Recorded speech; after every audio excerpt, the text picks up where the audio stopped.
ನನ್ನ ಸಿನಿಮಾಗಳ ಎಮೋಷನ್ ಅಷ್ಟು ಸ್ಟ್ರಾಂಗಾಗಿ ಯಾಕೆ ಡಿಪಿಕ್ಟ್ ಆಗುತ್ತೆ ಅಂದರೆ ನಾನೇ ತುಂಬ ಎಮೋಷ್ನಲ್ ವ್ಯಕ್ತಿ. ಏನಪ್ಪ ಇದು ಹಿಂಗಾಗೋಯ್ತಲ್ಲ ಅಂತ ಅನ್ಸಿದಂಥ ಒಂದು ಫೇಸ್ ಏನು ಸಿನಿಮಾ ಲೈಫಲ್ಲಿ? ಅದೇ ನಾನು ಪ್ರೊಡಕ್ಷನ್ ಹೌಸು ಶುರು ಮಾಡಿ ದಬಾಕೊಂಡಿದ್ದು. The way of story telling change ಆಗ್ತಾ ಇರುತ್ತೆ ಅಷ್ಟೇ, ಇನ್ನೇನು. Stories will remain same. ರಾಮಾಯಣದಲ್ಲಿ ಇಲ್ದಲೇ ಇರೋವಂಥ ಪಾತ್ರ ಇಲ್ಲ, ಮಹಾಭಾರತದಲ್ಲಿ ಇಲ್ದಲೇ ಇರೋವಂಥ ಘಟನೆ ಇಲ್ಲ ಅಂತ. ವೆಲ್ಚೌನಿಸಮ್ ಅನ್ನೋದು ಬರೀ ಯಾವುದೋ ಒಂದು ಹುಡುಗಿ ಅಥವಾ ಗಂಡ ಹೆಂಡತಿ ಮಧ್ಯೆ ಅಷ್ಟೇ ಅಲ್ಲ. ಅದು ಹೇಳಿದೆ ನಾನು ಆ ಸಿನಿಮಾದಲ್ಲಿ ಹೇಳಿದ್ದೀನಲ್ಲ, ತಾಯಿನ ಇಟ್ಕೊಂಡು ಹೇಳಿದ್ದೀನಿ ಅದನ್ನು. ನಿನ್ಗೇನು ಗೊತ್ತಾಗುತ್ತೆ ಸುಮ್ಮನೆ ಅಂದರೆ ಅವ್ರ ಒಪಿನಿಯನ್ಗೆ ಬೆಲೆನೇ ಕೊಡದಲ್ಲೇ ಇರೋದು. ಲವ್ ಅಂತಂದರೆ ಬಿಯಾಂಡ್ ಕ್ಯಾಲ್ಕುಲೇಷನ್ ಇರಬೇಕು. ಕ್ಯಾಲ್ಕುಲೇಟ್ ಮಾಡಿ ಎಲ್ಲ ಮಾಡೋದು ಲವ್ ಅಲ್ಲ. ಕೋಟಿಗಟ್ಟಲೆ ಪೇಮೆಂಟು ಅದು ಇದೆಲ್ಲ ಅದೆಲ್ಲ ಇತ್ತೀಚೆಗೆ ಸ್ಟಾರ್ಟ್ ಆಗಿರೋದು.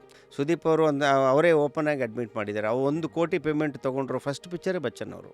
ಇಮ್ಯಾಜಿನ್ ಮಾಡಿ ಸುದೀಪ್ ಅವರು ಎಷ್ಟು ವರ್ಷದಿಂದ ಆ್ಯಕ್ಟರ್ ಆಗಿದ್ದಾರೆ. ಈಗ ನನ್ನ ಬಗ್ಗೆನೇ ಏನು ತಿಳ್ಕೊಬೇಕು ಅಂತ ಅಂದರೆ ಯಾರೊಬ್ಬ ಕಾಮನ್ ಮ್ಯಾನು ಸಾಧ್ಯನೇ ಇಲ್ಲ ಅವನಿಗೆ.